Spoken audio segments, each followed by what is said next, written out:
បើអ្នកចង់រស់នៅដោយសន្តិភាពចូលរៀនរស់ដោយអណ្ដើកមិនលឿនជាងគេទេប៉ុន្តែវាមិនដែលឈប់ដើរអណ្ដើកមិនប្រៀបធៀបល្បឿនរបស់ខ្លួនជាមួយអ្នកដទៃទេវាគ្រាន់តែបន្តដើរតាមផ្លូវរបស់ខ្លួនមនុស្សក៏ដូចគ្នាកុំរស់នៅដោយប្រៀបធៀបខ្លួនឯងជាមួយអ្នកដទៃនៅពេលមានគ្រោះថ្នាក់អណ្ដើកមិនប្រញាប់វាយប្រហារទេវាដកខ្លួនចូលក្នុងសម្បករងចាំរហូតដល់ស្ថានភាពស្ងប់ស្ងាត់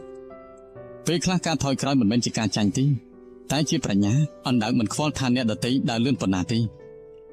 វាដឹងថាគោលដៅមិនសម្រេចដោយការប្រញាប់ទេប៉ុន្តែសម្រេចដោយភាពជាប់លាប់អណ្ដើកមានសម្បកការពារខ្លួនមនុស្សក៏គួរមានដែនកំណត់សម្រាប់ខ្លួនឯងដែរមិនមែនគ្រប់ពាក្យរិះគន់សុទ្ធតែត្រូវយកមកដាក់ក្នុងចិត្តទេរៀនការពារសន្តិភាពក្នុងចិត្តអ្នកអណ្ដើកមិនបោះបង់ដោយសារផ្លូវវែងឆ្ងាយទេវាគ្រាន់តែដើរមួយជំហានហើយមួយជំហានទៀតជោគជ័យក៏ដូចគ្នាវាកើតឡើងពីការបន្តមិនមែនពីការប្រញាប់ទេពេលខ្លះអ្នកដទៃ